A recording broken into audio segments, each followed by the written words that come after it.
De todas las cosas que nos dejan los dibujos animados, qué divertidos son sus memes. Y de los Padrinos Mágicos podemos decir que hay uno que cada tanto resurge y es el del padre de Timmy completamente desquiciado diciendo si tuviera uno. Mucho de lo que se vio en los Padrinos Mágicos hizo escuela en los primeros dibujos animados de Cartoon Network y por eso, por ejemplo, podríamos decir que Cerebro termina creciendo y se convierte en el señor Crocker. De estas cosas y de teorías alrededor del verdadero significado de la serie y de Timmy conversé con John Fontaine, quien supo ser la mano derecha del creador de los Padrinos Mágicos, Butch Hartman, hasta que decidió irse y probar suerte en otro proyecto. Entre otras cosas, le pregunté por el origen del famoso meme. We now return to Mira a quien and Contre with our latest interview. I was at that studio, I think, for like 7-8 years, and I think half of those years were spent on Fairly Odd Parents, which is why, regardless of everything that happened on it, I have just an incredible, immense fondness for it.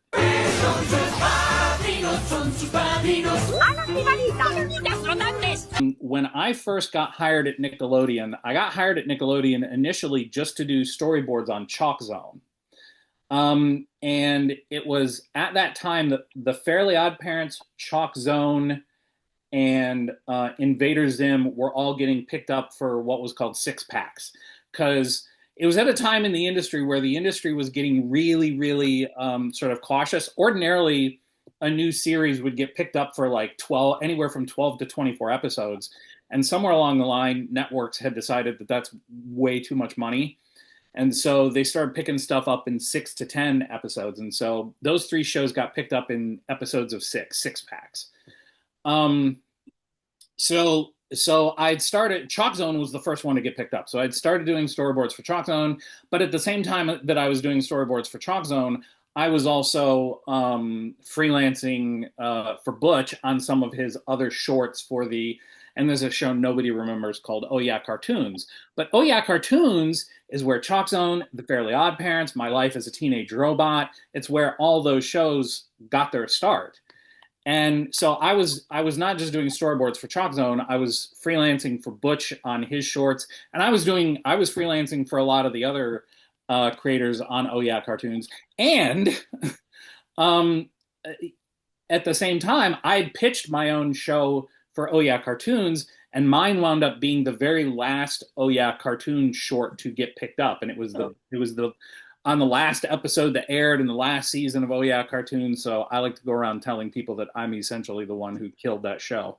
The point is, I was in the building, and when Fairly Odd Parents got its first six-pack pickup, I'm not sure I worked on any of those initial six, or if I did, it was on the back end of those. But very, very shortly after their six-pack were picked up, his series, the Fairly Odd Parents series, got its pickup. And once I had wrapped on Chalk Zone, I had actually, that's when I had jumped over to Invader Zim. See, this is what I'm talking about. This was great at Nickelodeon, is you could jump from show to show. Stayed on Invader Zim for about a year, and it was immediately after that Fairly Odd Parents got its series pickup, and that's where they're like, hey, come work for us full time. What happened on that show was I'd been there for a long time, and I had become the creator, Butch Hartman. I had become his right-hand guy for everything that, up until I came along, I came out early as the guy that could do everything he could do. So on the show, there was a very, after I'd been there for a while, a dynamic emerged that was very apparent. Bob Boyle was the art director for that show, indispensable. Steve Marmel was the head writer for that show, indispensable. And for a long time, the third sort of ingredient to all that was Butch Hartman, the guy who could do everything. He could write, he could design, he could art direct, he could do it all.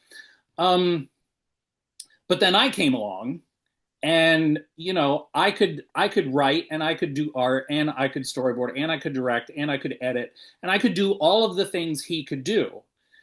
So when I came along, I very quickly became his right-hand dude. And as such, it was great. Like it was the first series that I was ever a director for. And so he taught me everything he knew, and it was great. And that's why I stuck around on that show for as long as I did. ¿Comiste mis cromos antiguos de béisbol? Y por cierto, Darby Fresa no sabe a fresa. After about a year and a half, 2 years of being that right hand, and he was getting really, really stretched thin between Danny Phantom and the other, 2 shows that he had in development at the time, Disney came a knocking on my door. And, I don't care who you are. I don't care, what your background is in animation. When Disney comes knocking, you at least, answer the door. Yeah. And by this time, because of the success of Fairly Odd Parents, I had gotten some notoriety within the industry. And in particular, I became known as the guy who could do action and comedy. And they had this action comedy called American Dragon Jake Long. And they came to me and they were like, oh, we would like you to be the series director for this show. Like, you would oversee the show. And I'm like, oh man, it's about a kid who can turn into a dragon. This is really cool. This is, and it's the type of show that I've been wanting to, get my hands on for a long time. At the same time, though, Butch was developing Danny Phantom, and he had said to me, right out of the gate, he was like, oh yeah, you'll be able to direct episodes of Danny Phantom all you want. You can go back and forth between shows. But then I get this offer from Disney, and I can't work for both studios at the same time. And so I went to Butch, and here's the thing. I really felt that I had reached a point where showrunning was what I was kind of made for, not just the not just directing episodes, but directing the series. Yeah. Like I had become good at, and it had become clear to me that it was one of my strengths was to direct a series. And I was really eager to give that a whirl. And, here comes Disney with an offer to do precisely that. And so I said to Butch, I'm like, I love it here. And he and I were really good collaborators at the time. The people I worked with were all amazing. And like I said, I had been at Nickelodeon for a fairly long time by industry standards. So it had become home to me. I didn't want to leave. But I was also, just from a career perspective, I was looking at this offer going, I don't know how I can turn that away. I don't know how I can turn that down. So I thought about it long and hard. And finally, I went to Butch and I go, Butch, I need an excuse to stay. And I need an excuse to say no to Disney and no to this show that I think would be really fun to work on. I go, if you make me the series director for either Fairly Odd Parents or Danny Phantom, I will stay. Because that was my whole thing, was I wanted to be in charge of a show. And that's the thing. I said to him, I'm like, you'll still be here. You'll still be my boss. You'll still get the final say on everything. You'll still call the shots, but I will be running the show. And anybody who knows Butch Hartman even a tiny bit, the fact that he even considered it, I consider to be a tremendous compliment from him, because he did consider it. He was like, let me give that some thought. And I think it was only a day, but I think about 24 hours went by, and he was just like, I don't want to lose you, but I just can't do it. I want to run both shows. And I was like, oh, but Butch, you're being stretched too thin as it is. And you could tell he kind of thrived on that anyway. So, and by the way, I 100% get it. If I were in his shoes, who knows if I would have done the same thing. But, but the funny thing about all this is I left the show. This was a huge roll of the dice for me. And I go on to American Dragon, and almost immediately I got the vibe that the executives over there just hated my guts. They hated every idea I had, everything I was bringing to the show. ¡Hurra! Me rociaron con su magia. No pensé que la magia oliera tan mal.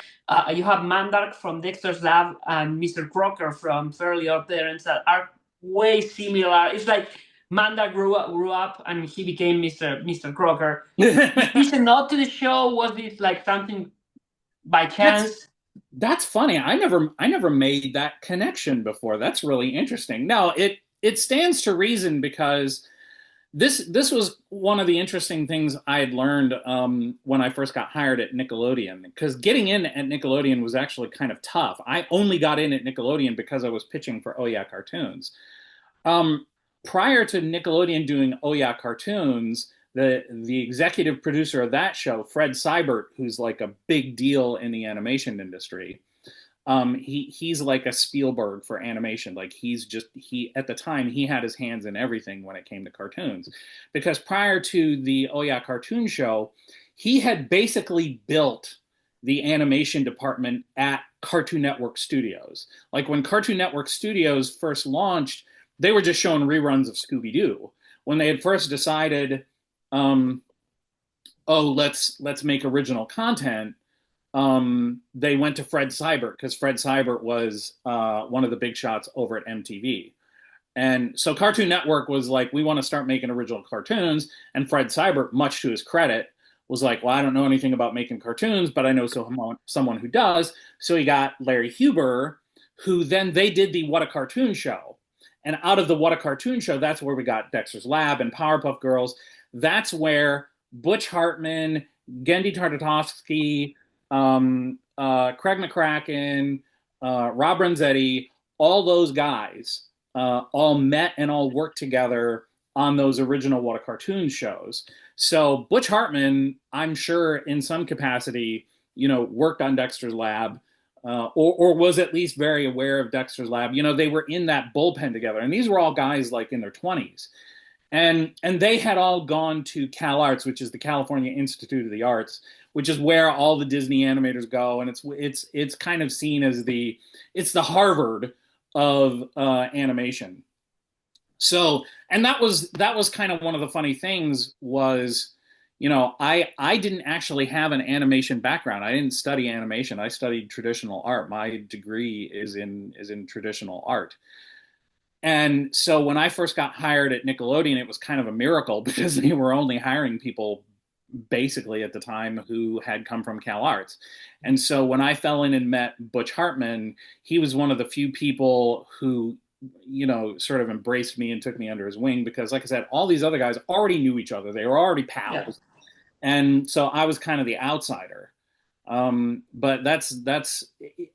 you can watch shows like Dexter's Lab, Powerpuff Girls, Johnny Bravo, Count. You can watch all those things, and you can see echoes of them in the Oh Yeah Cartoon show. The What a Cartoon Show and the Oh Yeah Cartoon shows are kind of natural evolutions of each other, and that's why you can kind of see a lot of stylistic and thematic similarities.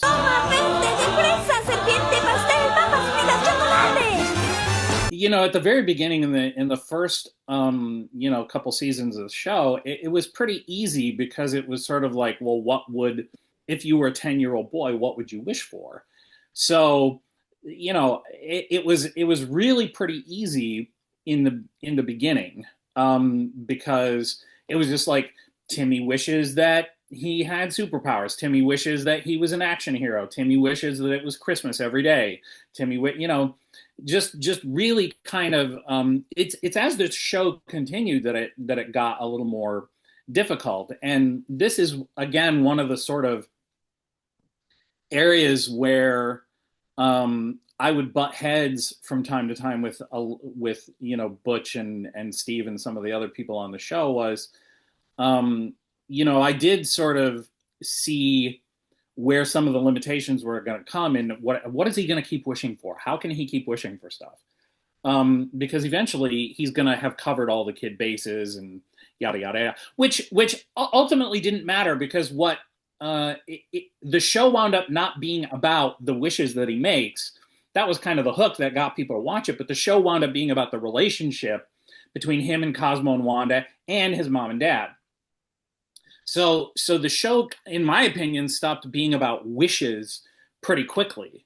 So it wasn't a matter of coming up with wishes, because there's always something a kid wants. Kids are selfish, and I know that because I have one.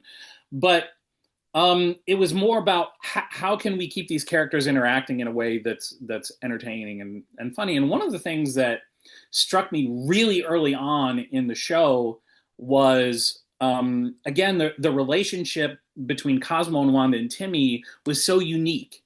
because they're not his parents. He loves his parents, and they're not his friends. You know, they're not his school chums. So it's a very, very unique relationship.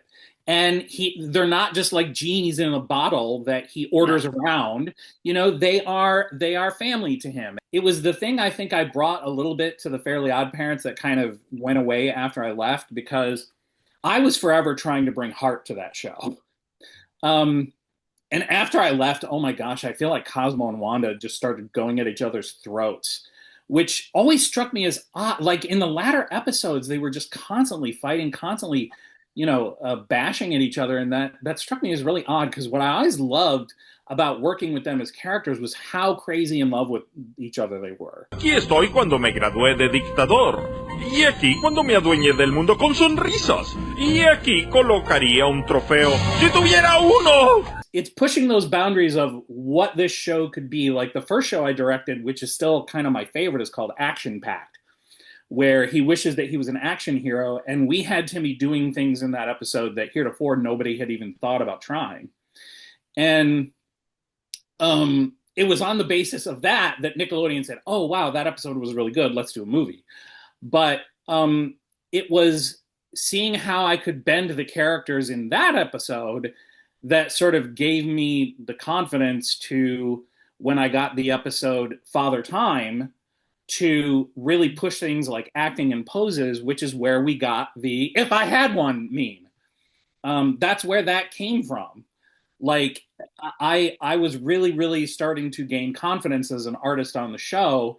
And when, that part of the script came up, I was like, I'm going to push Dad's poses to a really, really ridiculous. I'm going to get him off model. He's not going to look like him. He's going to look like legitimately psychotic and sociopathic, like he could hurt someone. Like, I'm really going to push this.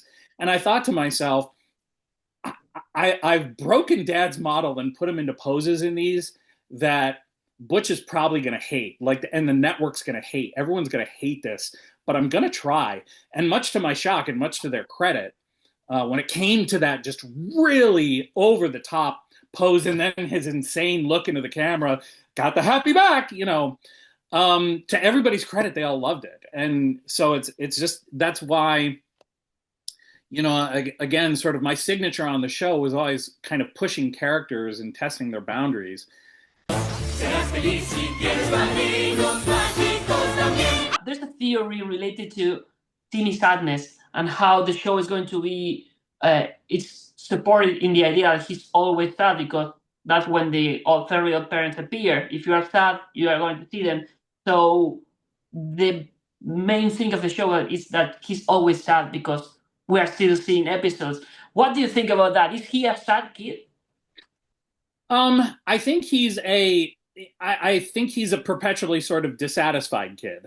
I don't think he's sad. And I don't know if sad is the word. I think he's, and by the way, he's like a lot of 10-year-old boys. He's dissatisfied with the way things are working around him. He wants things to be one way and expects things to be the other way. And when they're not that way, he is very, very dissatisfied. So no, I don't think he's a sad kid. I do think, as the result of being, foisted early on with Vicky, I think he's a kid in peril. So more than sad, I think Timmy is, vis-a-vis Vicky, because of Vicky. I think in the early episodes he's very scared, and he's very nervous, and he's very anxious. So yeah, I've never thought of him as sad. Timmy he's not perfect. He's not a goody two-shoes. He is easily irritable. He's selfish. And he's dissatisfied a lot. He wants things the way he wants things, but he's also a good kid. He's also a nice kid. And he's learning along with the rest of us,